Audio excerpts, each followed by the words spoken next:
Magandang hapon po sa ating mga viewers. Today is Wednesday, October 1, 12:08 in the afternoon. Yun po, kayo po ay nanonood ng Road Full of Disaster program. Para sa kaalaman po ng lahat, ano po ba ang programang Road Full of Disaster?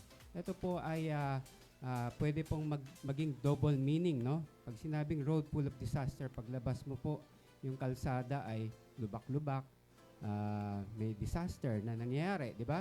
Tulad ng sunog, lindol,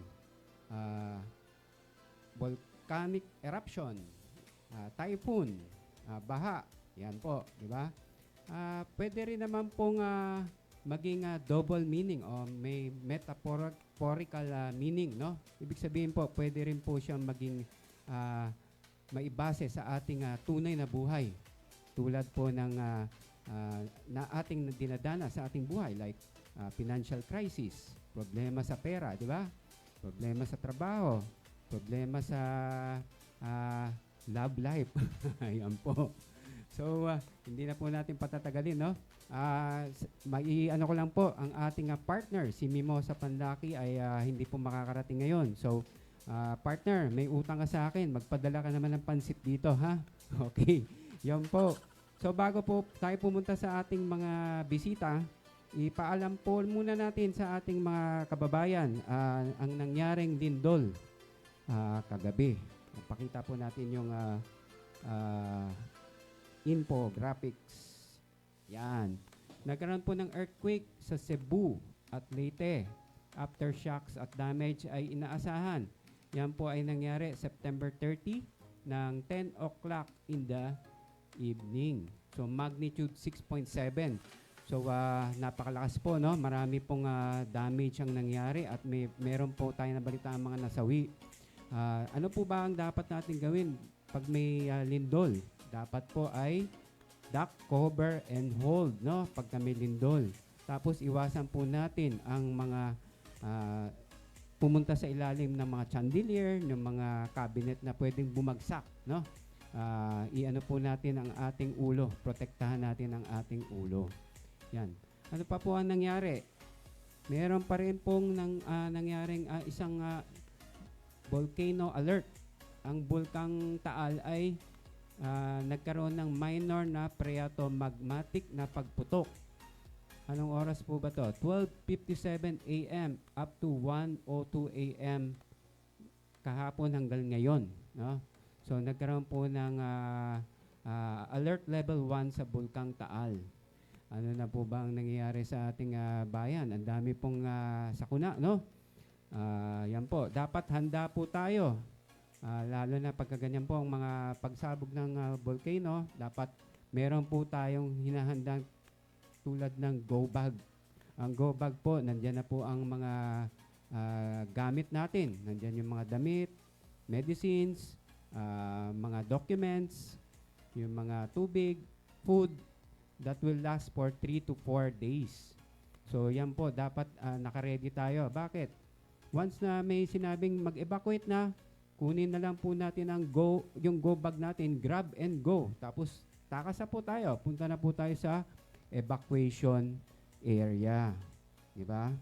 So, yun po, hindi na po natin patatagalin, no? Ngayon po, ang ating mga bisita ay, alam nyo po ba, ay ngayon po ay 80th commemoration ng anniversary ng end of World War II. Pakita po nga natin yung picture ni MacArthur Landing. Pag nakikita po natin yung itong litratong to, ano po ang naiisip natin? Di ba? Yung liberation at yung pagtatapos, ang simula ng pagtatapos. Pakita po natin, yung MacArthur Landing. Pag nakita natin, ibig sabihin po ay patapos na or simula na ng pagtatapos ng gera. Ayun. Hindi, yung MacArthur Landing, yung sa Leyte.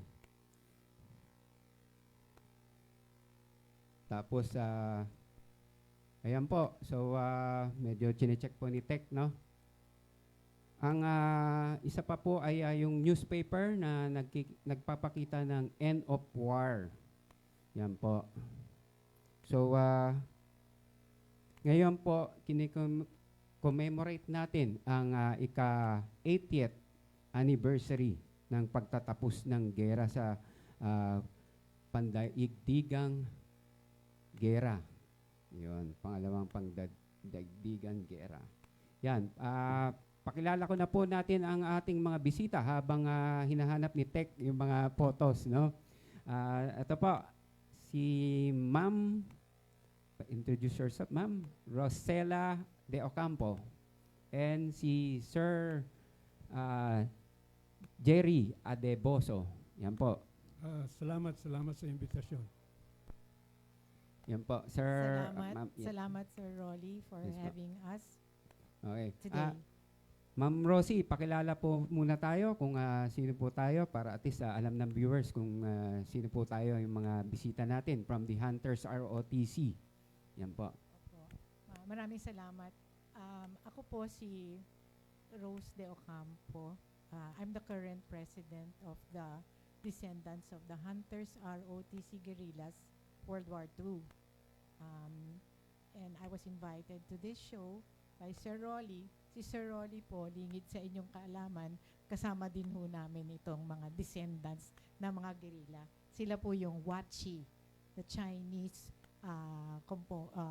group that also fought as guerrillas during World War II, side by side with our parents.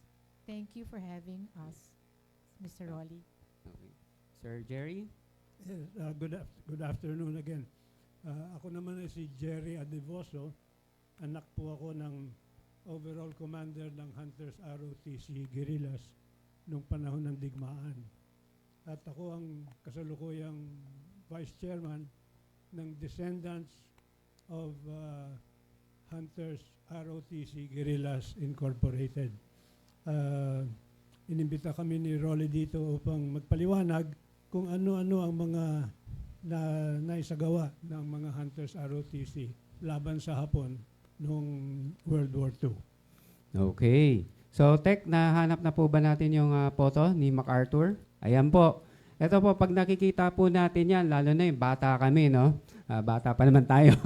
Yun, pag nakikita po natin tong picture, masaya na po tayo. Bakit? Ito po ang simula ng pagtatapos ng pandaigdigang digmaan, lalo na sa Pilipinas. Yung pagdating ni MacArthur, lahat ay masaya, no? Tapos, yan. Pakita po natin yung newspaper, The War Ends. Yan, War Ends. So, sabi nga natin, no, yung pagdating ni MacArthur, nagsimula yung pagtatapos. Ngayon, ang sabi nga sa September 2, 1945, no, the World War II ended with Japan's surrender, which was officially signed on September 2, 1945. There were two other events, no, earlier in the same year associated with the end of the conflict of the Pacific War. Yan po. So, ngayon po kasi very po ngayon yung event dahil ito po ay 80 years na po nangyari. 80 years na po. So, pag-usapan natin ngayon, ano po ba ang Hunters ROTC Guerrilla para sa mga viewers natin? Baka hindi po nila alam kung ano po yung Hunters ROTC. Ano po ang history niyan? Kaya po, anyone could answer the question? Okay, ang Hunters ROTC ay isang guerrilla group, isang guerrilla organization noong World War II na ang mga miyembro niyan ay pawang mga teenager na lumahok sa gyera upang labanan ang mga Hapones. Kasama dyan sa mga teenager na yan, ang ama ni Rosie De Ocampo at ang aking ama.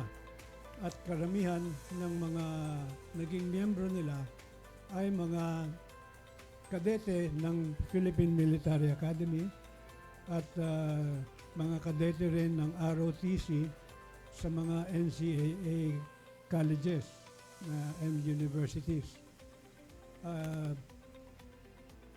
The Hunters ROTC became famous because sila ay hindi guerrilla organization na naghihintay lang upang lumaban sa mga Hapon. Hindi sila reactive, kundi proactive. Naghahanap talaga sila ng mga Hapones na pwedeng i-ambush. Naghahanap sila ng paraan upang mahirapan ang mga Japanese occupiers ng Pilipinas noong panahon ng digmaan. Okay.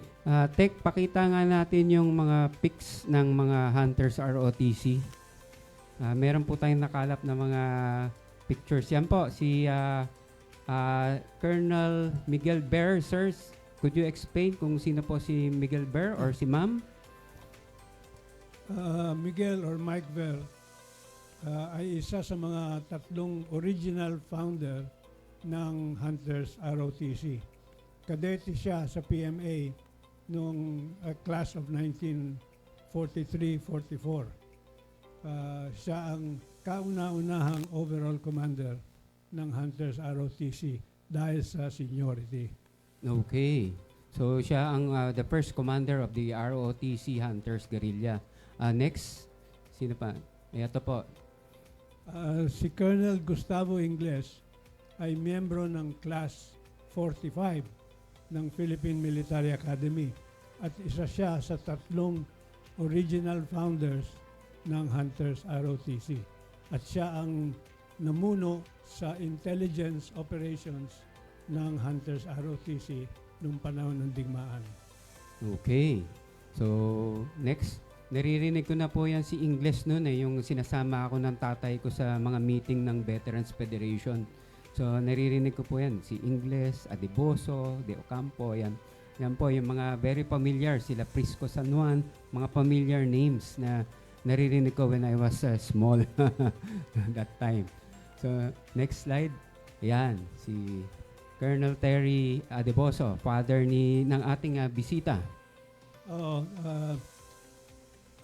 Nung 1942, nung umakyat sila sa bundok ng Sierra Madres, ang aking ama ang naging second in command o executive officer ng Hunters ROTC. Nung pinatay ng mga Hapon si Miguel Ver noong July 4, 1942, nag-take over ang aking ama bilang overall commander. At hanggang katapusan ng giyera, siya ay overall commander. Okay, so siya po yung took in charge after the death of Colonel Bear. Okay, so siya yung naging overall commander after Bear. Okay, so next slide. Ayan po. Ito po ang aking ama, si Colonel Emmanuel Maning de Ocampo. Siya po yung commander ng 47th Division ng Hunters ROTC Guerrillas. He was an ROTC cadet when the war broke out, 17 years old, an mechanical engineering student at Mapua Institute of Technology. And excuse me, he was involved in a lot of the operations that was planned under the leadership of Colonel Terry Adeboso during that time. And ang isa ko pong masasabi na related sa ating topic ngayon sa disaster, segue lang ako. Lahat po sila ay mga batang edad 17 to 19. They were second year college, and they were not allowed to join the armed forces to fight against the Japanese invaders. But they took it upon themselves, young as they were, to take up the initiative of organizing themselves into the guerrilla movement, which up to this time in history has always been cited as one of the most effective forces in sustaining the fight against the Japanese occupation.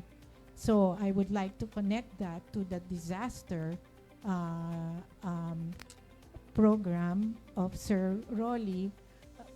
Kasi pag ho kasi dumating ang disaster, first you cannot predict. Pangalawa, kung mangyari sabay-sabay, sunod-sunod po.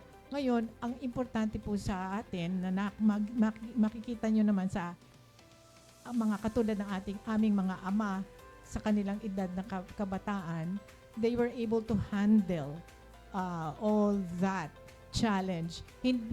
Wala sa isip nila na ang kinakalaban nila ay Japanese Imperial Army. Ang iniisip lang nila is merong nag-okupa ng bansa nila at kailangan nilang labanan at hindi sila susuko. So they were living from day to day, okay? But because they were extraordinarily intelligent boys, because they were college students, they were engineers, and so meron silang natural intelligence plus importante syempre yung fire in their hearts and commitment and drive. Yun lang po aking masasabi. Maraming salamat. Okay, so from hindi sila pinasama sa armed forces, tama. So they went out as guerrilla, mga ganun, no. So they joined together. So ang pagkaintindi ko po, these are different schools ba? Different schools na nag-join together ba? Yung Different colleges. First, it was the PMAers group who started it. Sila Mike Ver and Tito Terry and Tito Tabo Ingles. And then the other colleges and universities through the ROTC cadet movement.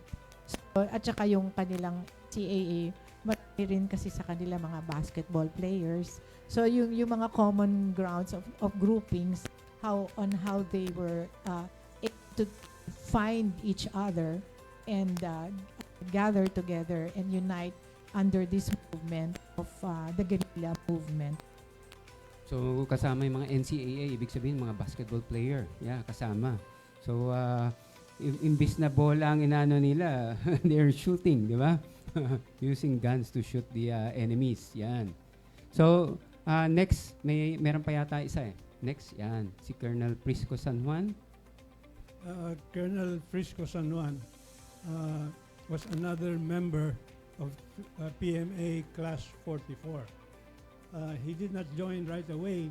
Just a few months later, after the startup of the Hunters ROTC, was when he joined.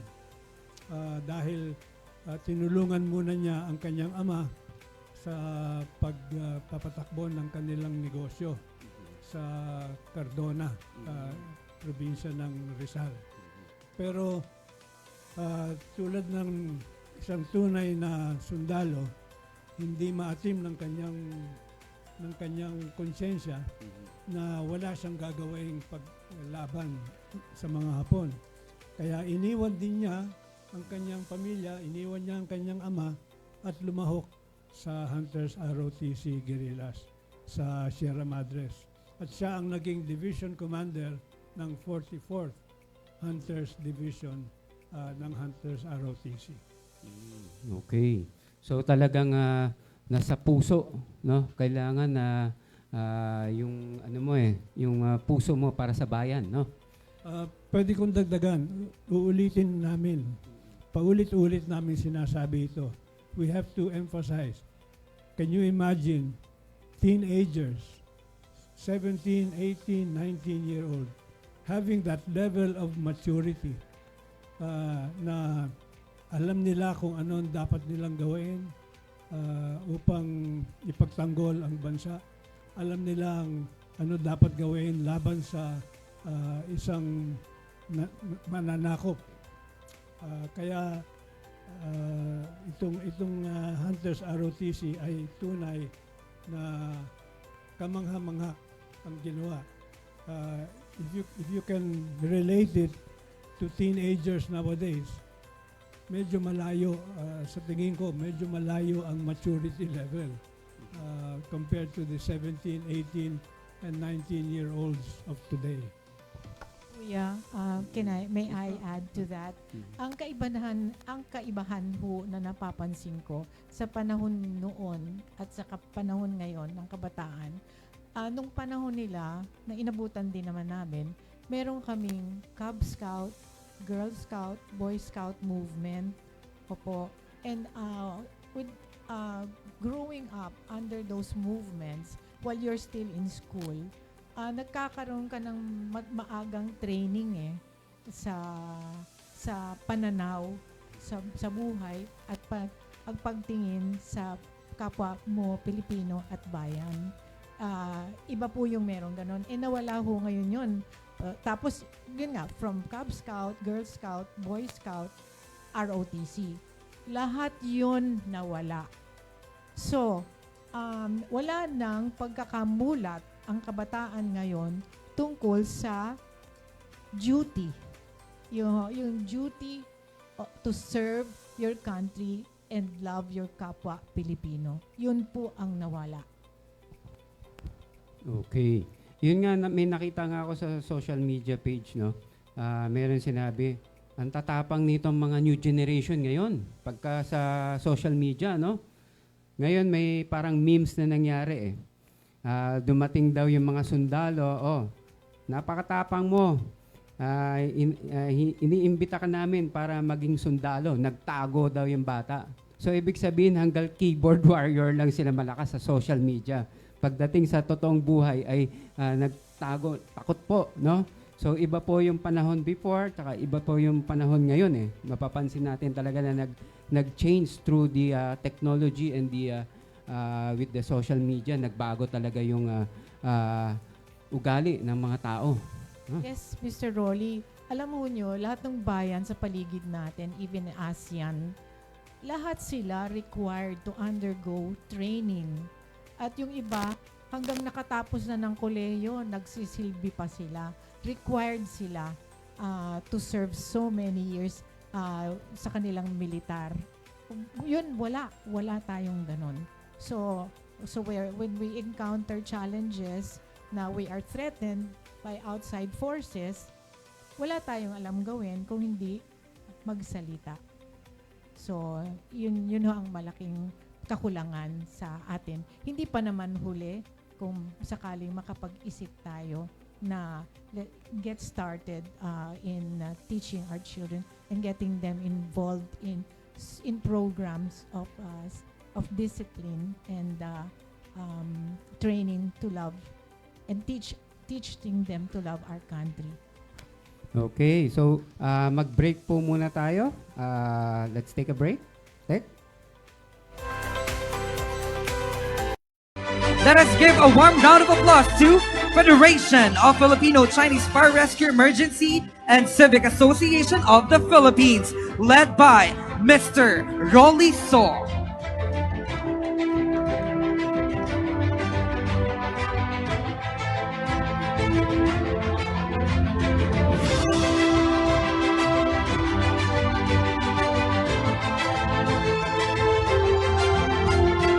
Federation of Filipino Chinese Fire Rescue Emergency and Civic Association of the Philippines Foundation Inc. is an umbrella association of fire and rescue brigades.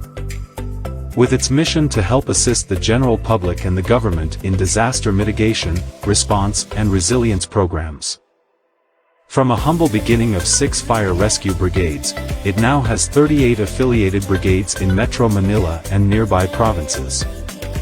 The association is not only concentrated on fire suppression and rescue operation but also conducts seminars and trainings on fire prevention, disaster preparedness, mitigation and other civic-oriented activities. During the height of pandemic conducted flushing and disinfection of streets, institutions, and barangays, turnover of face mask and face shield, alcohol and essentials to different areas.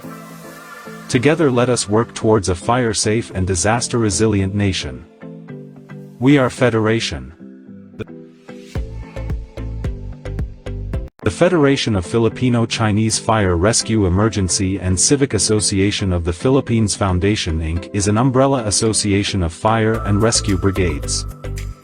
with its mission to help assist the general public and the government in disaster mitigation, response, and resilience program. Okay, nagbabalik po ang programang Road Full of Disaster. At ngayon po, balikan po natin ang ating usapan. Ang Hunters ROTC Guerrillas. Ano pa po ang maiano natin sa ano po yung mga achievement or accomplishment ng mga ROTC Hunters Guerrilla noong World War II? Tama-tama itong programa ninyo, Road to Disaster. Alam naman natin na ang giyera ay man-made disaster, weapons-made disaster. Pero yun ang sinasabi ko kanina, itong mga kabataan ng Hunters ROTC Guerrillas had the maturity to realize that they can overcome the disaster, that there is no obstacle which will hinder their march towards freedom, independence, and sovereignty ng ating bansa. Nabanggit ko din kanina na hindi lang nakaupo o nakatago ang Hunters ROTC Guerrillas. Lumalabas sila into the towns and cities upang maghanap ng mga kalaban at yung kung ano magagawa nila. Halimbawa, bihirang-bihira ka makakita ng Filipino guerrilla unit sa ating bansa, sa ating kasaysayan, na at the age of 17, 18, 19-year-old, paano sila makakakuha ng mga armas? Nag-raid sila in the heart of Manila ng mga schools and universities tulad ng Mapua, tulad ng UP Manila at saka Union College of the Philippines. Nag-raid sila upang malikom ang mga armas na nasa school armories. That was one of their best achievements. Lagi silang merong armas. Hindi sila nagkukulang. At ang tatay ni Ma'am Rosie dito ay isa sa mga nagpatuloy na paghahanap ng mga armas na yan nung na-destino siya sa Bataan, Zambales at naghukay sila ng mga armas doon sa Bataan, Zambales, dinala dito sa Maynila upang gamitin ng mga gerilya nila. Yun ay isa lang sa 7 na remarkable achievements na mababanggit natin ngayong hapon. Okay. So, may add po? Sige po. I would like to make mention this kasi nung panahon ng Hapon, we just came from we were a colony of Spain. Then napunta tayo sa Amerika. So nung pumasok ang World War II, we were under the Commonwealth, the US Commonwealth. We were not an independent nation. Okay? So all those years, through those years, we were developing homegrown heroes like Rizal, Bonifacio, Mabini, Luna.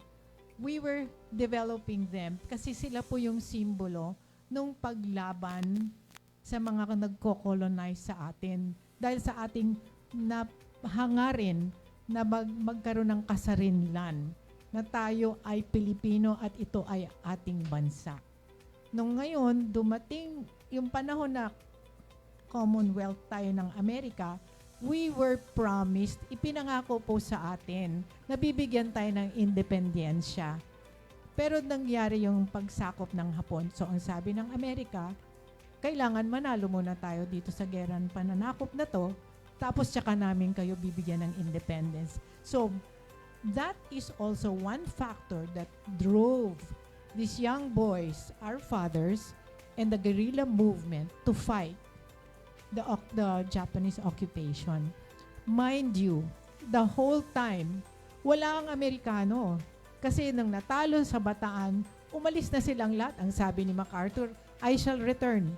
So the only means by which the Philippines remained in the status of unsurrendered during World War II is because of the strong guerrilla movement. So yun po yun.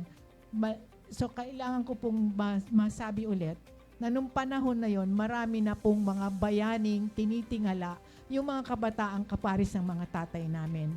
Ngayon, dito ngayon namin nakikita yung pagkukulang kung bakit nagkaroon ng gap. Hindi lumalabas ngayon na hindi naman sa dahil mga tatay namin sila, but if you will hear all of their stories, their narratives, their recognition, our guerrilla fathers are recognized worldwide. Even in other countries, recognized silang heroes. Pero nalalaman ba yan ng mga kabataan natin ngayon dito sa ating bansa? So, wala na nga silang training ng disiplina para matuto sa ng pagmamahal sa bayan at kapwa Pilipino. Kulang pa sila sa mga titingalaing mga bayani na mas relatable sa kanila dahil more recent. So yun ho yung aming pakay, kami pong magkakapatid na mga anak lahat kami ng guerrilla, para maipamulat sa mga kabataan na yun, ngayon na nung panahon ng 1940s. And these were the heroes, the Filipino heroes who fought because they wanted so much to gain that promised independence, and they got it because they fought. At saka yung kaparis ng Tito, sabi nga ni Jerry, lumaban sila, wala silang armas. Umalis ang mga Amerikano. So, they were so creative, ingenious, nire-raid ng mga 17, 18-year-old boys, yung mga colleges, armories, kasi nung araw, yung mga ROTC, armories, totoong barel. So, kinukuha nila yung nililikom. Tapos, nire-raid nila yung mga Japanese camps. Alam nyo yung guerrilla, they take no prisoners because they don't have prison facilities. So, all of lahat ng tinatalo nila, pinapatay nila. At kinukuhaan na nila ng armas dahil kailangan nila ng armas para tuloy-tuloy ang laban. So, yun lang po. Sinasabi ko lang ho na ito po yung disaster na hinarap ng kabataan nung panahon ng ating mga magulang, nung panahon na yon. At pero gusto ko lang masabi dito na they were prepared. They were prepared because they went through Cub Scouting, Boy Scouting, ROTC training. Yun lang po. Okay. So talagang kailangan na maging handa tayo, no? Yun. So tapos Tech, pakita pa natin yung ibang photos na yung mga old photos dyan na nalikom natin. Ayan po. Could you discuss that, sir? Alam niya tayo. This photo was taken at the Hunters ROTC guerrillas final headquarters located in Parañaque, which was then part of Rizal. Ang nandyan sa photo, yung on the front row, ang tatay ni Rosie kumakain. Kumakain. Sabi nga sa akin ni Colonel De Ocampo noon, lagi raw siyang gutom nung panahon ng digmaan. On the second row, second from the left is my father at saka my mother, ang katabi niya. And the other ladies who are wives or girlfriends of the Hunters ROTC. So it's a classic photo of the Hunters after the war. Pagkatapos na ng giyera ito. At medyo tumaba na sila. Okay. Next photo po, Tech. Ayan.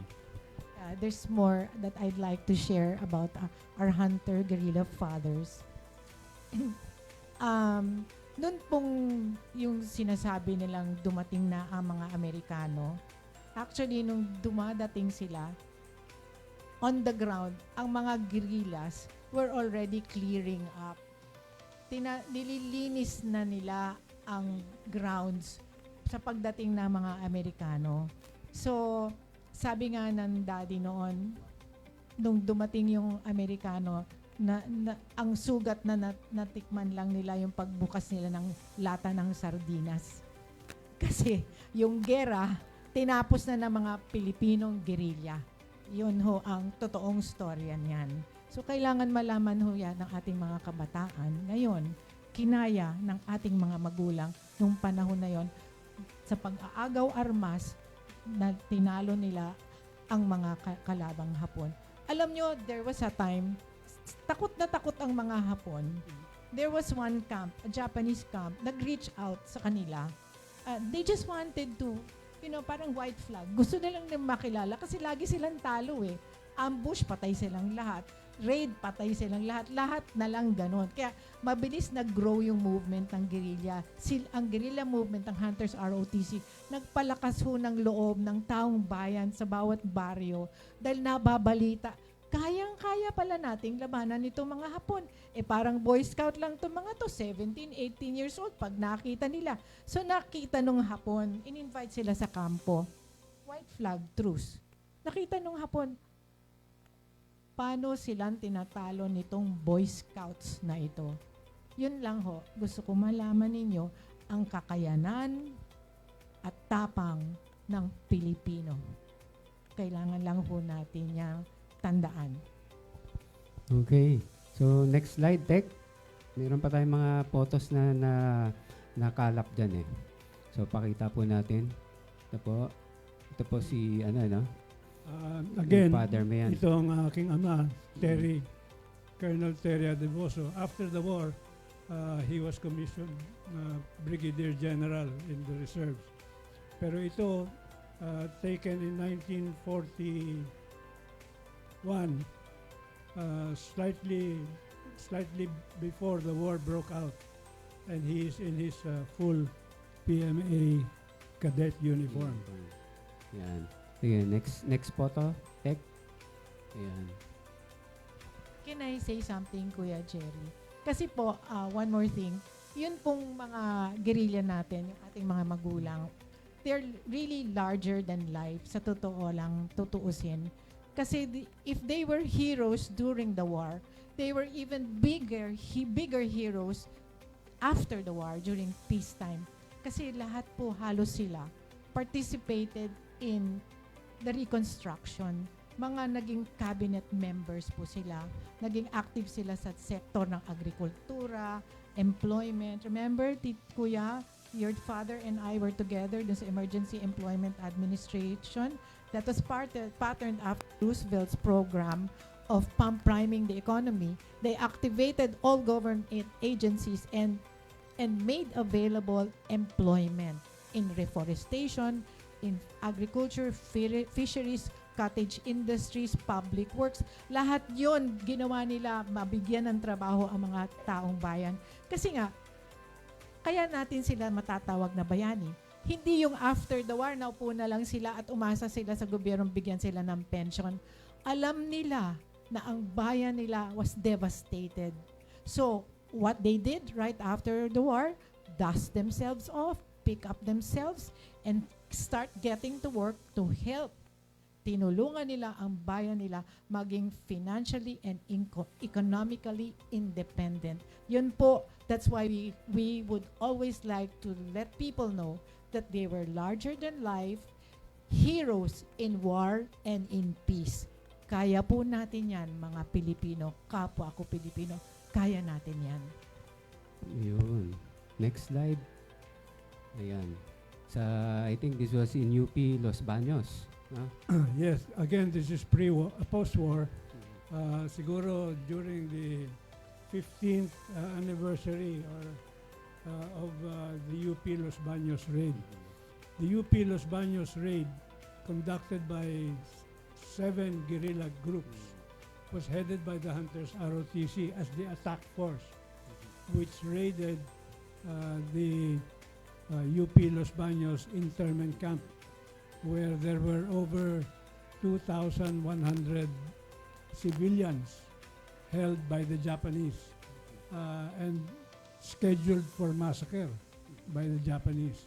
So the hunters raided and rescued or helped rescue the over 2,000 civilians. Not a single civilian was killed during that operation, and 2 hunters ROTC guerrillas were killed by the Japanese during the raid. But this is the around 15th or 20th anniversary of the UP Los Baños raid. Oh. Kami na ngayon, taon-taon nandyan. Yan. Oh, and after that, Kuya Jerry, I would also like to make mention the kind of leadership and example that the Hunters ROTC guerrillas exuded, and that's the reason why other guerrilla movements banded together with them during that time of yung liberation na. Okay, nandun yung Manuel L. Quezon, MPQ, CCOG, sila Markings, ang ating Wachi. Marami po, pati Hook Balahap movement, they're guerrillas. Anyway, but they banded together, but yung leadership na tinanaw nila itong Hunters ROTC guerrillas. So, nung panahon na yon, short lahat yun yung sunod-sunod na pangyayaring yon, December, January 1942. Nang dumadating na yung mga Amerikano, di ba? 45, dumadating na sila, entering Batangas. Di ba? Tanawan, Batangas, entry nila. Yung mga guerrilla nito sa Southern Tagalog, sunod-sunod, sabay-sabay nila liniliberate. Do you know that Binyan was liberated in one day? Ganyan ang mga guerrilla movement. Kaya when you visit these Southern Tagalog municipalities and cities, makikita ninyo na may mga monumento, landmarks sa kanya-kanyang mga munisipyo na nakalagay doon, Hunters ROTC guerrilla. So we're always invited to go there to help them commemorate, and the local government units are all just too happy to commemorate yung liberation.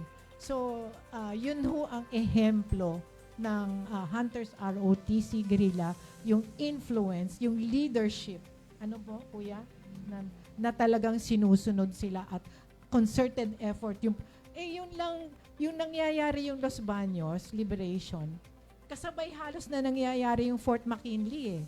Yung tatay ko nando sa Fort McKinley, siya yung overall commander, because Fort McKinley became the camp of the Japanese military because they were assembling so that they would form the Shimbo line going north, taking the Eastern Corridor.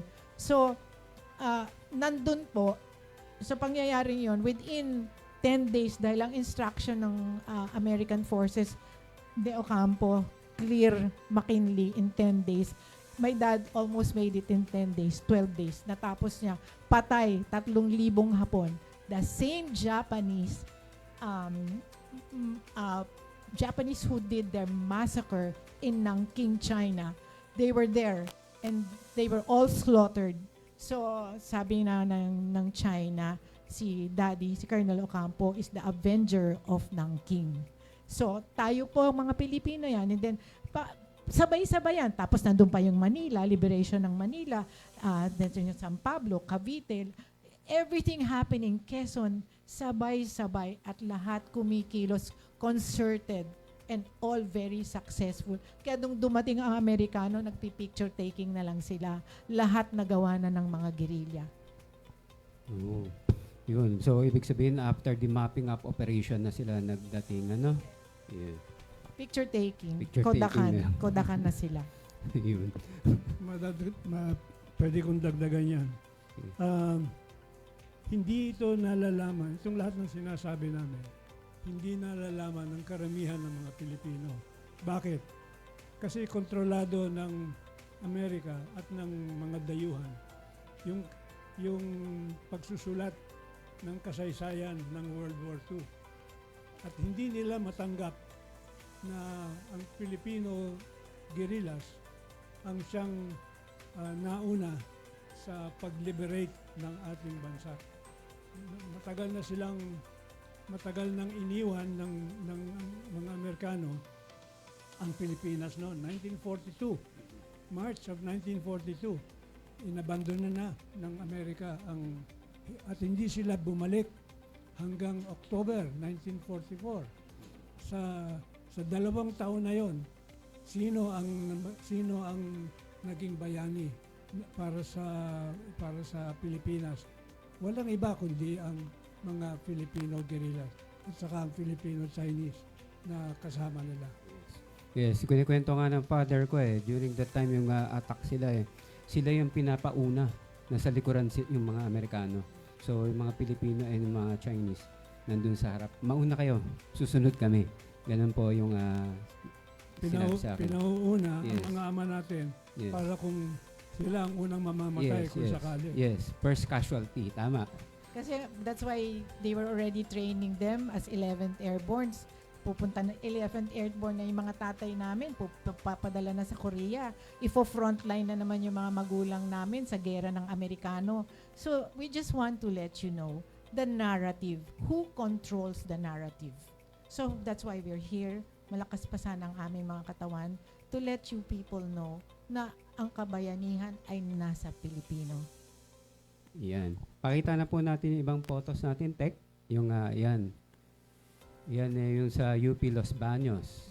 Yan. Oh, by the way, did you know, kasi yung friend ko, she does documentary film for Eyewitness. Sorry ha. That yung kanyang story ng Yamashita is the second highest, biggest grosser in the most watched of the latest Eyewitness. Ang Pinoy mukhang nagkakaroon na ng kamulatan at interes sa ano ba talaga nangyari nung panahon na yon. So, at saka ito pa, yung mga Ifugao guerrillas were instrumental in tracking Yamashita. He was caught in Kiangan, Ifugao. But, ayaw niyang surrender sa guerrilla dahil papatayin daw siya. So, ang gusto niya sumurrender sa Amerikano. So, dinala nila siya sa Baguio. Doon siya sumurrender sa Amerikano. Pero ang totoo, ang nag-capture, Pinoy guerrillas ng Ifugao, Kiangan. Yan. Hindi natin alam yan. So, yun. Marami po tayong na-discover na mga kinikwento ng ating mga kasamahan, no? Na hindi po alam ng mga taong bayan. Yan. So, yung another pictures, this was taken sa sa Army headquarters in BGC, Taguig. Yan. Next slide.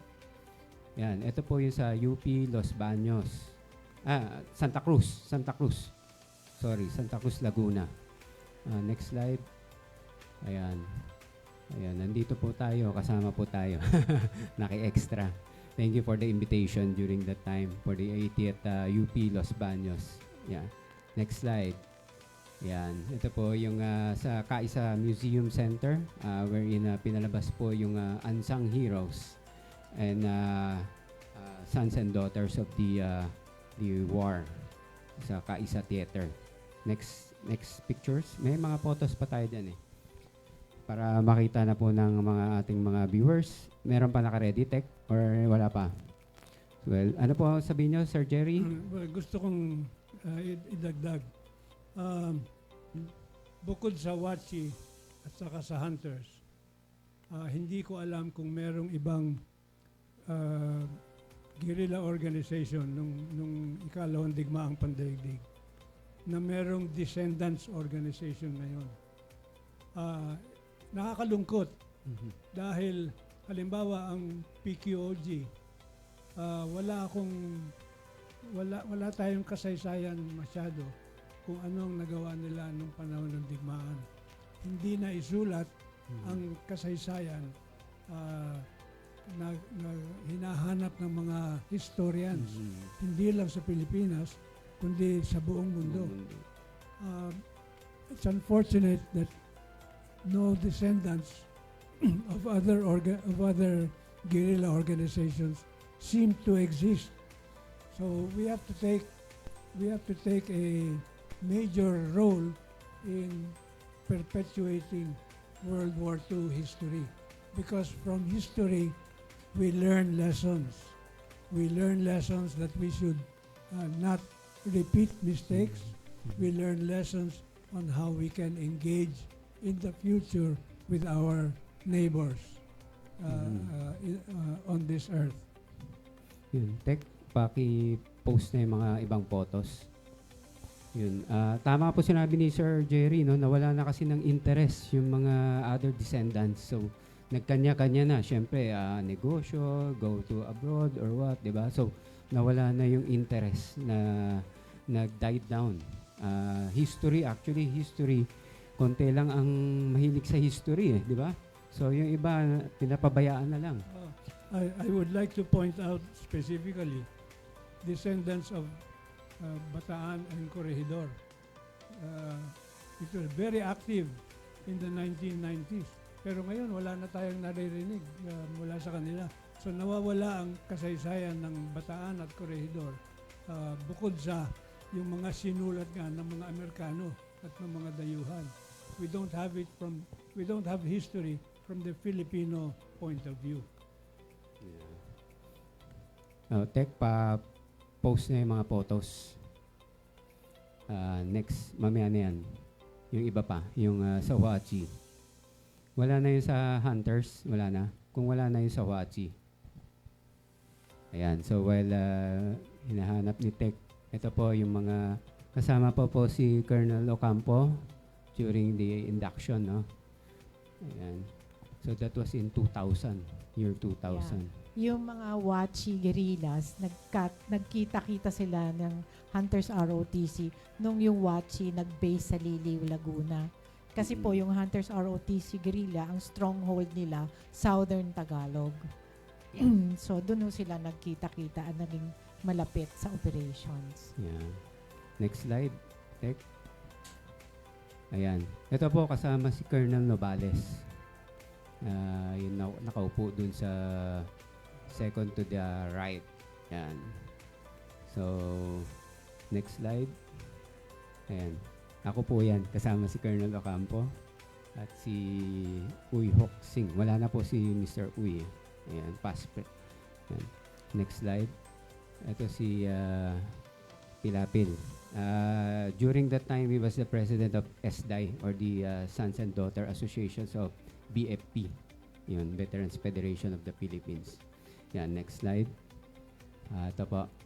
This was in 1999 when the Sons and Daughter of the Huachi 48th Squadron Sons and Daughter were officially inaugurated. Yan, in 1999. Kasama si Pilapil that time. Ito po, some of our katabi po ni Colonel Ocampo, yung father ko sa right side. Nasa right. Yeah, yes. Yun po. So, halos lahat yung mga nandyan, wala na po lahat yan eh. Yung mga nandyan kasama sa photos, wala na po sila. They already passed away. Next slide. Yan po, si Commodore Arugay. Veterans Affairs Office. Father ko po, nasa left side. Yan po. Next slide. Ayan, this was the second induction of the Sons and Daughter of Huachi with inducting officer Secretary Angie Reyes of the DND. Ayan. Ako yung nasa kanan na dulo. Ayun. So, next slide. Ayan po. This was in Taguig. Nag-conduct po tayo ng medical mission. Kasama po si Neneng Ocampo. Yes po, kasama natin. Ginawa yan, I think, dun sa Taguig Veteran Center. Yan.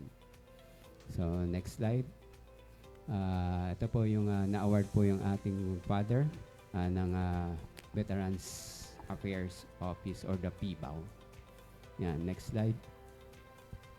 Ito po, kasama po ng father ko, si Colonel Nobales, together with Colonel Ocampo, and si, hindi ko na matandaan kung sino yung nakasalamin eh.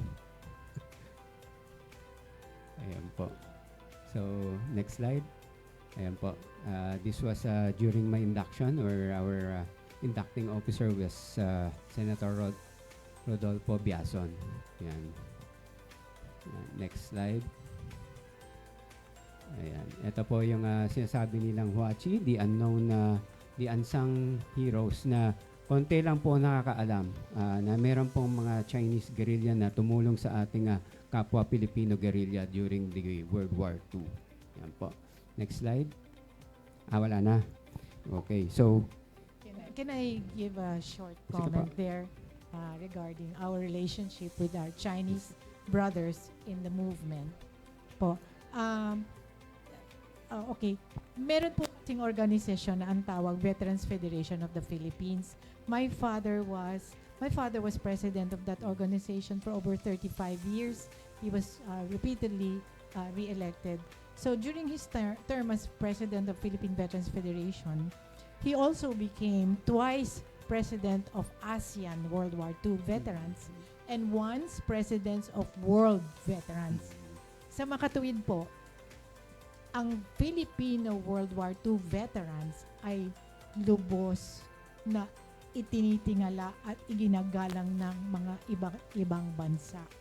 Sabi nga nila, yung kinikwento nila daddy, yung pagpupunta sila sa China, kasi yung mga yes. sorry.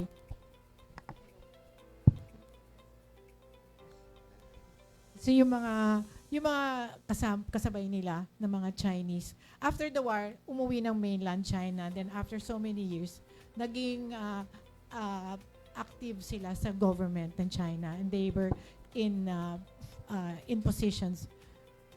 Nung panahon na yon, kinikwento pa rin nila pagdadating ang mga Filipino veterans, yung mga Chinese veterans na galing dito, magsusot ng barong Tagalog, susunduin sila sa airport, nakabarong Tagalog. Ganon yung relationship natin with our fellow Chinese veterans, even in mainland China. Thank you. Yes, kunento ng father ko yun, yung they went to China kasama si Colonel Ocampo. Yes po. Palagi nilang kasama si Colonel Ocampo whenever they go to China to visit. Yan. So, ano na po, wala na po tayong time, no? Can we have our parting message? Okay, salamat ulit sa imbitasyon. Kinagagal ako na paliwanag ng role ng mga Filipino guerrillas noong panahon ng digmaan. Sana maisulat ang kasaysayan ng mga Filipino guerrillas. Konti pa ang ating nalilikom na kasaysayan at sayang kung ang history natin ay kontrolado ng mga dayuhan. Okay. Actually, I don't know if the word is right about being privileged, na yung generation namin, okay, ay nabigyan ng kayamanan ng karanasan sa pangalawang digmaan, na yan ang nag-contribute sa pagiging ganyan na lang kalapit ng mga magulang namin at ganyan katindi ang pagmamahal sa bayan at kapwa Pilipino dahil nagdaan sila sa disaster ng World War II as teenagers, 17, 18, 19. They were refused by the armed forces to join because they were too young, but they were undaunted. Even at that young age, they organized themselves into the most effective resistance movement during World War II. Yan ang Pilipinong kabataan. Yan. Sabi nga ni Neville Chamberlain, in war, whichever side may call itself the victor, there are no winners, but all are losers. So to end my quote, we must learn from the lessons of history, no? Let us never forget the atrocities of war. So on behalf of our program, Road Full of Disaster, ang aking kasamahang Mimosa Panlaki, ako po si Roliso. Maraming salamat kay CEO ng EuroTV, Danny Mangahas, for having our program, Road Full of Safety. Road Full of Disaster pala, sorry. Nalito na tayo. So maraming salamat sa ating paunahing mga pandangal, si Mama Ma'am Rose De Ocampo, Rose De Ocampo, An honor and and pleasure. si Jerry Adeboso. So maraming salamat po sa atin lahat at see you again on our next episode. Bye-bye!